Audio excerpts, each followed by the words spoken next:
Convido os irmãos a abrir no livro de Atos, capítulo 1, versículos de 1 a 11. Livro de Atos, capítulo 1, versículos de 1 a 11.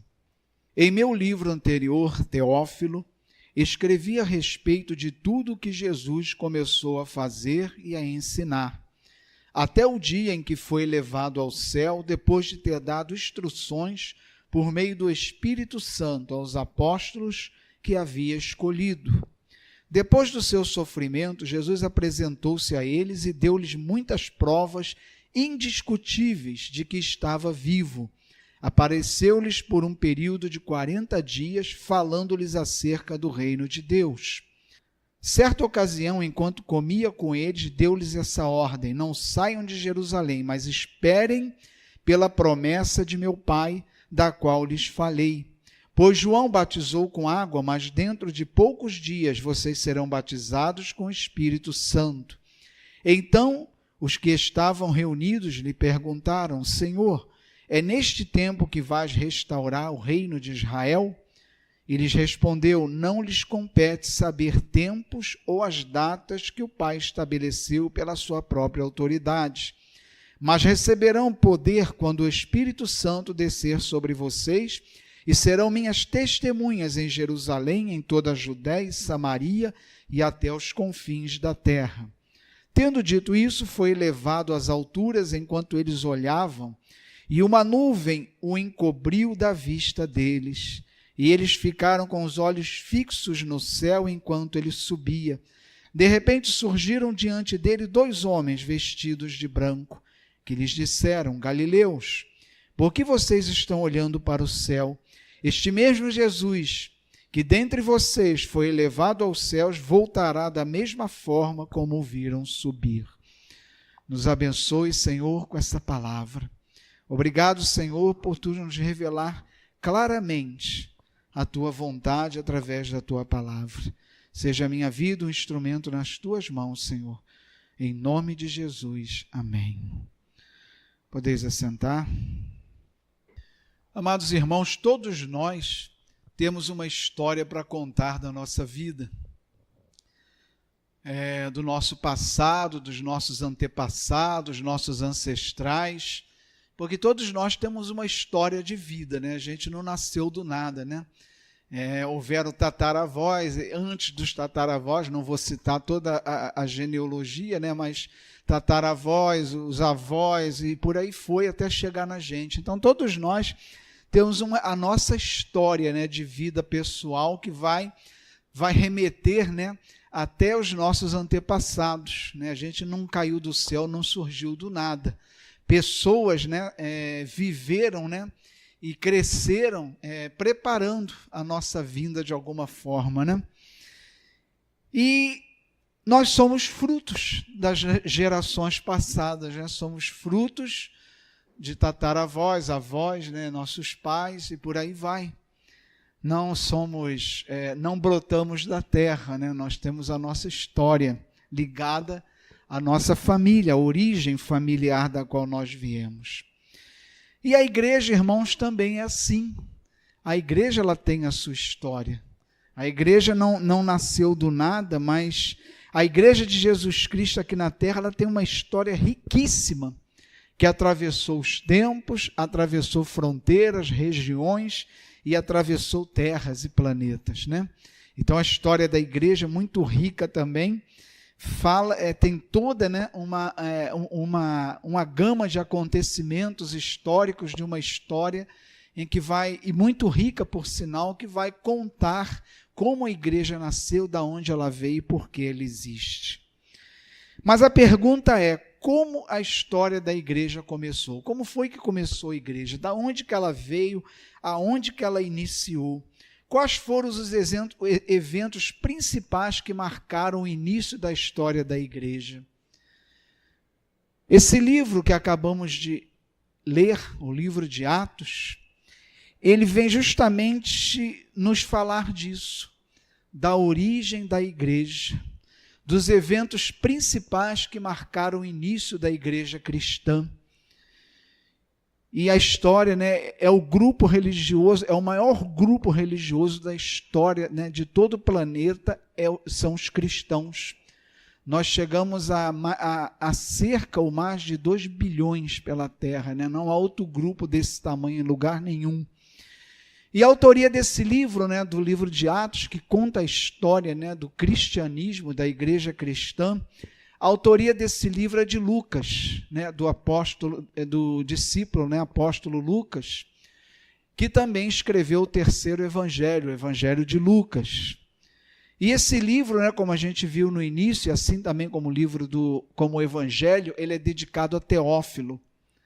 A Bíblia não explica muito bem quem é esse personagem, Teófilo, mas há uma grande indicação, acredita-se, né, que ele era uma pessoa que vivia, né, na nata social, né, da época, tanto que no início do Evangelho de Lucas, Lucas se refere a ele como excelentíssimo. Então, crê-se que era uma pessoa que fazia com que o evangelho transitasse, né, no meio da mais alta sociedade da época. E também Teófilo era conhecedor, né, da igreja, mas ele precisava firmar a sua fé. E crê-se, né, que Lucas escreveu esse livro a ele para que firmar no coração dele a verdade e os fundamentos da fé cristã. Mas nós podemos destacar nesse livro, né, e sobretudo nesse texto que a gente leu, 4 razões, né, 4 motivos, né, para que tenha sido escrito o livro de Atos. O primeiro é histórico, né, é uma literatura, né, e um livro rico em fatos históricos que contam, né, a história do começo da igreja. E tem muitos relatos, né? Os principais relatos estão no livro de Atos. E daria até para fazer um filme, se quisesse, né? Da forma que Lucas escreveu a história do início da igreja. Conta como Deus criou a igreja e de uma forma bem pesquisada, de uma forma bem capaz. O Evangelho de Lucas, né, escrito por ele também, né, lá no capítulo 1, versículos de 1 a 4, ele diz assim: muitos já se dedicaram a elaborar um relato dos fatos que se cumpriram entre nós, conforme nos foram transmitidos por aqueles que desde o início foram testemunhas oculares e servos da palavra.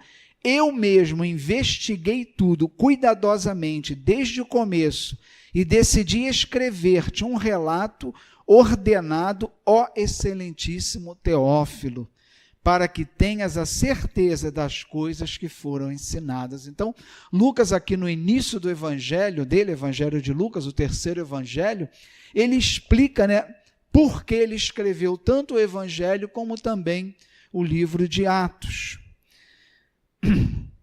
Ele não só conta as histórias do início da igreja, como ele conta a história principal, né? Que é um livro apologético, ele defende a fé, tanto que existem muitos sermões dentro do livro de Atos. Ele não só conta os fatos do início da igreja, mas ele também é rico em sermões, né? É muito apologético também. Há um motivo legal também, porque se você for ver no livro de Atos, vai contar a narrativa de várias vezes que os líderes religiosos são levados diante de líderes do governo da época e eles não conseguem provar nada contra eles. E sempre que os condenam, fazem justamente porque eles não têm nada em que se basear para condenar os apóstolos ou os líderes da igreja, porque a igreja sempre fez tudo corretamente dentro da lei. Tem um motivo missional, e esse é o mais importante, é o que a gente vai tratar nesse texto lido. Falando da missão das igrejas. Esse é o motivo mais importante pelo qual o livro de Atos foi escrito.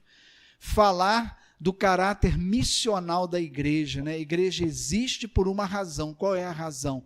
Ser missionária, proclamar o evangelho, levar Jesus Cristo e a sua mensagem a todos os povos. E esse texto que nós lemos hoje, capítulo 1 de Atos, versículo de 1 a 11, ele pode ser dividido em 4 partes, né? O versículo 1 e 2 vão tratar dos fundamentos da missão da igreja. Versículos 3 a 8 vão falar do poder para a missão, poder que foi dado para a gente executar essa missão como igreja. E os versículos 9 a 11 vão falar da autoridade que a igreja tem para cumprir essa missão. Então, iniciando pelo fundamento da missão, versículos 1 e 2. Em meu livro anterior, Teófilo, está no começo do texto de hoje, escrevi a respeito de tudo o que Jesus começou a fazer e a ensinar. O livro anterior ele está se referindo ao Evangelho. Até o dia em que foi levado ao céu, depois de ter dado instruções por meio do Espírito Santo aos apóstolos que havia escolhido. Então, qual é o fundamento da missão? Ele vem, Lucas aqui, no primeiro e segundo versículo, ele vem dizer, o fundamento é a vida e a obra de Jesus Cristo. Esse é o fundamento da nossa missão. O que nós proclamamos? O Evangelho. O que é o Evangelho? As boas novas. Cristo chegou para salvar o homem do pecado. Então, o fundamento, nós não saímos para proclamar qualquer coisa ou o que queremos proclamar. A missão da igreja é sair para proclamar as boas novas de salvação em Cristo Jesus. Então, o fundamento da mensagem é Cristo, sua vida, a pessoa de Cristo e a sua obra. Então, sempre que a gente for falar, for falar da salvação para alguém, a gente tem que estar fundamentado na pessoa e na obra de Cristo. Não nos nossos argumentos, mas na pessoa e na obra de Cristo. Segundo ponto que estamos tratando é depois do fundamento da missão. Então, importante ainda sobre o fundamento, para nós sermos evangelistas, nós precisamos conhecer a Cristo. Se o fundamento da nossa mensagem, do nosso evangelismo, se o fundamento do nossa ir às pessoas, falar para convertê-las, pregar para convertê-las é Cristo, nós precisamos conhecer a Cristo. Não tem como evangelizarmos sem conhecermos a pessoa e obra de Jesus Cristo. E como a gente conhece isso? Lendo os evangelhos. Aí vem a pergunta, será que a gente tem lido, relido os evangelhos? Será que a gente já tem na ponta da língua a história de Jesus, a sua vida, o que ele falou e o que ele fez está na ponta da nossa língua? Será que a gente conhece? Não estou falando aqui em decorar versículos, capítulos, mas nós temos que saber tudo o que Jesus falou e quem foi Jesus e o que ele fez. Quem é a pessoa de Cristo, qual é a sua mensagem. Se nós não sabemos isso, nós não temos como evangelizar. Então a pergunta que nós fazemos é, quanto estamos prontos para ensinar o que Jesus ensinou? Lemos os evangelhos, quantas vezes compreendemos a mensagem principal do evangelho? Qual é a mensagem principal do evangelho? As boas novas da salvação em Cristo Jesus. Então, amados irmãos, essa palavra ela vem no momento em que nós estamos acordando, Ou é uma etapa, eu creio, da nossa igreja aqui na Jacutinga começar a olhar para fora. Como eu falei, inicialmente a gente teve que cuidar da casa, da porta para dentro, mas agora está chegando o momento da gente olhar para fora. Então é um momento em que nós temos que entender o que nós somos chamados a fazer. Somos chamados a levar boa nova de salvação, que é a vida e obra de Jesus Cristo. Então nós precisamos, em primeiro lugar, conhecer o Evangelho, para que a gente possa anunciá-lo, para que todo aquele que crer e se arrepender seja salvo. Versículos 3 a 8 falam do poder dessa missão. Então diz, depois do seu sofrimento, Jesus apresentou-se a eles e deu-lhes muitas provas indiscutíveis de que estava vivo. Ou seja, depois que ele morreu, ele aparece ressuscitado e dá muitas provas indiscutíveis de que estava vivo. Porque ele precisou ficar com eles 40 dias e dar várias provas indiscutíveis de que estava vivo. Primeiro, porque os próprios apóstolos duvidaram da ressurreição de Cristo. Eles foram os primeiros a duvidar. E segundo, que eles seriam a testemunha da ressurreição de Cristo. Então, para que eles sejam testemunha, eles não poderiam ter dúvida. Então, Jesus dá A palavra diz aqui que ele deu-lhes muitas provas indiscutíveis de que estava vivo. Apareceu-lhes por um período de 40 dias, falando-lhes acerca do reino de Deus. Certa ocasião, aí vai contar nos versículos 4, 5, 6, ele é elevado aos céus. E lá no versículo 8 ele diz, mas receberão poder quando o Espírito Santo descer. Então, nós não só devemos conhecer o Evangelho de Jesus Cristo, a sua vida e a sua obra, mas nós precisamos estar revestidos de poder. Eu posso saber os Evangelhos na ponta da língua, sair lá fora e proclamar esse Evangelho a todo mundo, mas se eu não estiver revestido do poder de Deus, as pessoas vão ouvir e falar, poxa, ele sabe mesmo, na ponta da língua, pô, legal, e não vai acontecer nada. Porque só o poder do Espírito convence do juízo, do pecado e da morte e conduz a toda a verdade. Então, o segundo passo, e o versículo 3 a 8 vem tratar disso, o poder para a missão. Nós precisamos estar revestidos do poder. Para que o poder do Espírito Santo esteja em nós, nós precisamos ser purificados pela palavra e ter uma vida de santidade. A palavra de Deus, ela nos santifica. Como que ela nos purifica e santifica? Porque ela nos confronta com o pecado, e ao nos confrontar, nos liberta do pecado. Então, o missionário, aquele que leva e... pastor, mas eu não tenho chamado para missionário. Você é missionário até dentro da sua casa, você é missionário no seu trabalho. Cada vez que você tira um tempo para falar de Jesus, para levar salvação a alguém, você está sendo missionário. Então nós precisamos conhecer o Evangelho e precisamos ter o poder de Deus. E o poder de Deus, ele vem e se mantém em nós se nós estivermos em santidade. E a palavra é que nos traz a santidade. Todo evangelista, ele precisa ser um leitor assíduo da palavra de Deus para que ele seja purificado por ela. Todo evangelista, ele precisa ser santo, porque Deus, ele não usa, aquele que vive no pecado. Não estou falando de ser pecador, estou falando de viver no pecado. Aquele que é separado, somos separados para Deus e pecamos, mas nós não vivemos na prática do pecado. Eu não posso dizer a você, olha, hoje eu não pequei. Quem sou eu para dizer isso? Mas eu posso dizer a você, eu não estou praticando pecado algum na minha vida. Então isso o evangelista tem que ser. E é uma coisa, irmãos, que a gente precisa tratar com seriedade. A gente está vindo aí sem ser o sábado que vem, o outro, estaremos fazendo uma tarde aí com os trabalhadores da igreja. É um tema que a gente vai trabalhar com muita clareza. Porque a igreja é um misto de pessoas. Eu estou aqui pregando, às vezes, domingo, a igreja até cheia. Eu não sei da vida de quem está aqui, nem tenho como saber. Deus confronta cada um com o seu pecado, e cada um é obra de Deus em andamento. Mas aquele que trabalha na casa de Deus, eu preciso saber se está em santidade, sim.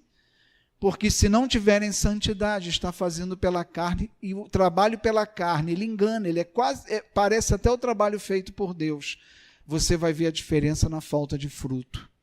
Quando há alguém que pratica pecado deliberadamente e trabalha na casa de Deus, ele vai botar por terra o trabalho de todo o departamento, porque Deus não abençoa aonde a prática de pecado. Então, nisso a gente precisa sim ser cuidadoso e estar olhando.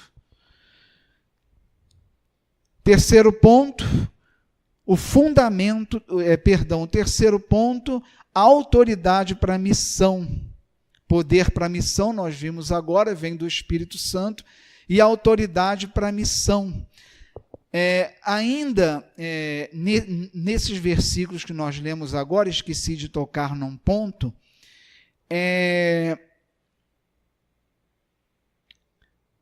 aqui diz nesse texto, que Jesus falou novamente, está lá no versículo 3, falando-lhes, ficou com eles no período de 40 dias, falando-lhes acerca do reino de Deus. Então, antes da gente ir para o terceiro ponto, que é a autoridade da missão, deixa eu entrar nesse assunto aqui. Por que Jesus ficou falando tudo novamente a eles? Se eles já tinham andado com Jesus, já tinham aprendido do próprio Jesus, e aqui diz que nesses 40 dias que Jesus ressuscitado ficou com eles, o que Jesus fez?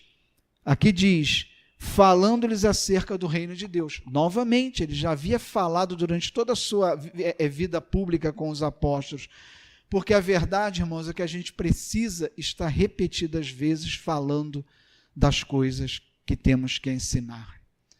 Isso, irmãos, é um conforto para professores, para pastores, para professores da igreja, porque às vezes a gente fala, puxa vida, parece que eu não tenho repetido isso e parece que as pessoas não me ouvem. Mas entenda isso, a gente tem que voltar repetidas vezes. O bispo Primaz, ele diz, nós temos que voltar aos fundamentos repetidas vezes, porque você acha que você trouxe um tema, pregou, e aquilo ali já está resolvido na igreja. Não. Você vai ter que estar voltando naquilo constantemente, porque a palavra muitas vezes ela vai entrar no coração pela insistência, por você estar voltando àquela palavra e você está ensinando. E Jesus fez isso com os discípulos. Ele já havia ensinado a eles acerca do reino de Deus, mas antes de subir ao céu, falou a eles novamente do reino de Deus. Esse período agora, que a gente viveu no país, a gente pôde perceber que muitos fundamentos da igreja que para nós pareciam unânimes e claros precisam ser revistos. Muitos cristãos se posicionando, se colocando numa posição que confrontava verdades da igreja que a gente não pode colocar à prova. E muita gente, às vezes, eu vejo, se fala de ideologia de gênero, se fala de kit gay, e os cristãos até entendem que a igreja é contra, mas se você perguntar por quê, não sabe argumentar por que a igreja é contra. Não sabe argumentar. Simplesmente sabe, não, eu sou cristão, não posso ser a favor. Mas a questão é que aqueles que trazem para a igreja os sofismas, e o que é sofisma? Sofisma é algo que é declarado, que parece uma verdade, é muito bem fundamentado, muito bem argumentado, mas no meio daquilo tem uma mentira proposital para nos desviar da verdade. Por isso a gente não tem só que saber que é errado, a gente tem que saber por que é errado e fundamentar a nossa opinião na palavra de Deus. E a gente vê que muito cristão fica vulnerável a certas questões porque não se fundamenta. Sabe que a igreja é contra, mas precisa saber por quê. A gente tem temas como aborto, por exemplo. Não, a igreja é contra. Por quê? Porque nós somos cristãos e não podemos defender a morte. Tá, mas eles estão dizendo aí que o problema não é matar, é que um feto até determinada idade ainda não é uma criança, não é uma pessoa. Aí a pessoa, não é sim, mas aonde que diz? A Bíblia fala com clareza que é uma pessoa, e isso é fundamentado na Bíblia. A gente tem que saber onde está, para a gente saber argumentar com essas pessoas. E tanto é verdade, irmãos, eu estou sentindo no coração de voltar a esses temas na igreja. Porque eu sei que há uma unanimidade na igreja de que a igreja ela não concorda, mas poucos vão saber argumentar. E a gente precisa não só saber as nossas verdades, a gente precisa defendê-las e sabê-las argumentar as nossas verdades. Porque se nós não soubermos as razões das nossas posições, nós mesmos não vamos estar firmados nela. Eu só vou estar firmado nas minhas razões quando eu souber onde estão os fundamentos dela. Porque se eu sei que não pode, mas eu não tenho fundamento, qualquer coisa que me disser vai fazer eu balançar na minha opinião. E creiam, muitos cristãos têm balançado em temas que deveriam ser unanimidade na igreja. E os cristãos têm balançado. Eu tenho ouvido opiniões, às vezes, que eu fico, gente, não pode um cristão pensar dessa forma. E a gente vê a necessidade de voltar a pregar temas como aborto, para esclarecer, homossexualismo, que está em pauta, e tudo isso, a gente voltar para mostrar por que não pode. A palavra é rica de passagens explicando por que não pode. Mas a lei permite. Pode ser permitido por lei, mas vai continuar a ser pecado. Ainda que a lei permita, vai continuar a ser pecado. Então, Jesus ele sentiu essa necessidade de voltar a falar do reino de Deus para os discípulos, que é a mesma necessidade que a gente vive na igreja hoje. Não é uma nem duas vezes que acontece coisas que eu falo, gente, mas eu já falei isso tanto em púlpito, como é que pode? E você vê, não, nunca é demais a gente voltar. E Paulo diz isso. Não é cansativo para mim repetir, porque é para o crescimento de vocês. Paulo mesmo entendeu a necessidade de estar voltando aos fundamentos da nossa fé, aquilo que é inegociável para o cristão e para a nossa fé cristã. Nós precisamos voltar a esses pontos. E esse texto diz que o poder que eles receberam era para pregar o evangelho. Poder não é para a gente fazer o que quer. Poder é para servir a Deus e pregar o evangelho. Ele diz aqui, olha, mas receberão poder quando o Espírito descer. Ele diz aqui, versículo 8, mas receberão poder quando o Espírito Santo descer. Mas poder para quê? Para ser testemunha de Cristo, para pregar o evangelho. Não é poder para pisar em César, para derrubar o poderio de Roma, não. O poder é para pregar o evangelho, é um poder que está a serviço do reino de Deus e não de interesses políticos ou sociais, seja da época dos discípulos, dos apóstolos, seja da nossa época hoje. Então, amados irmãos, o poder, ele não nos serve, o poder nos faz servir. Então, aqui quando a gente lembra, né, que a gente sempre fala de dom de Espírito Santo, o dom, ele se manifesta em nós para servirmos, não se manifesta para a nossa glória, para nos servir, mas para que a gente sirva, né? E agora sim, vamos ao último ponto, que é a autoridade da missão, versículos 9 a 11. Tendo dito isso, foi elevado às alturas, enquanto eles olhavam, e uma nuvem o encobriu na vista deles. Eles ficaram com os olhos fixos no céu enquanto ele subia. De repente surgiram diante deles 2 homens vestidos de branco, que lhes disseram: Galileus, por que vocês estão olhando para o céu? Este mesmo Jesus, que dentre vocês foi elevado ao céu, voltará da mesma forma como o viram subir. Então, amados irmãos, aquele que está mandando a gente pregar, ser discípulo, não é qualquer um não, é um que foi levado aos céus diante de testemunha com toda a glória e voltará com glória e autoridade diante de todos os homens, tanto assim que a palavra diz, todo joelho se dobrará e confessará que ele é o Senhor. Então, a autoridade do nosso evangelismo está no nome de Jesus Cristo, porque aquilo que vamos anunciar, anunciamos em nome de Jesus Cristo. Se eu anunciasse em meu nome, seguindo aquilo que eu penso, eu não teria autoridade nenhuma, porque a minha opinião, ela vale tanto quanto a de qualquer um. A minha opinião não tem mais valor do que a de ninguém, mas eu estou falando em nome de Jesus Cristo, e esse nome tem autoridade. Então, aquilo que a gente fala como evangelista tem peso, tem autoridade, porque é em nome de Jesus Cristo que nós falamos, e só ao cristão foi dado o direito de usar o nome de Jesus. A nenhum outro foi dado liberdade para usar o nome de Jesus, para que quer que seja.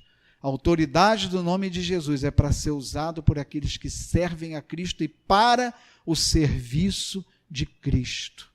Então, amados irmãos, dito essas coisas, eu creio que o livro de Atos, no seu início, ele já traça, né, o perfil, né, de um evangelista, essencial um evangelista, as bases, né, para sermos evangelistas. A gente muitas vezes, dentro da nossa própria casa ou no nosso local de trabalho, a gente sente no coração o desejo de falar de Jesus para alguém que está perdido, mas a gente não pode, né, tomar essa atitude sem ter essas primícias no nosso coração. Eu conheço a vida e obra de Jesus, eu li pelo menos os evangelhos, reli. Eu tenho uma vida espiritual para o poder de Cristo, o poder do Espírito Santo está agindo na minha vida. Ou seja, eu não estou em pecado, eu estou praticando algum pecado na minha vida. E terceiro, eu tenho que falar isso em nome de Jesus, não em meu nome. Falar em nome de Jesus é você proclamar aquilo que Jesus disse, não o que a gente acha que Jesus disse. Então, essas primícias a gente precisa ter, né? Se você vai pregar o evangelho, se intere, né? Leia, releia os evangelhos, conheça a vida de Jesus, depois ore, faça uma revisão de vida, peça perdão a Deus pelos seus pecados e se abstenha dos pecados que você tem praticado na sua vida. Não aqueles pecados dos quais você tropeçou no seu dia a dia, mas aqueles que você tem praticado todos os dias. Aquele pecado que tem feito parte da sua vida. Se a gente não se livrar dele, a gente não pode evangelizar, porque a gente precisa do poder de Deus em nossa vida. E se a gente vive no pecado, há uma barreira entre nós e Deus. E também proclamar o nome de Jesus, falar: o que eu estou te dizendo está na Bíblia, é palavra de Jesus, não é a minha. A gente não é chamado a proclamar a nossa palavra, mas a palavra do Senhor. Amém, igreja? Glória a Deus. Senhor Deus, nós te louvamos e agradecemos por estarmos aqui reunidos e entregamos a Ti a nossa vida, Senhor, e a nossa família, para que Tu reines soberanamente em todas as coisas, que Tu nos livres de cada perigo que nos cerca, mas sobretudo nos guarde de todo o mal. Que a bênção de Deus Todo-Poderoso, Pai, Filho e Espírito Santo, desça sobre nós e permaneça para sempre. Amém. Vamos em paz, que o Senhor nos acompanhe. Amém.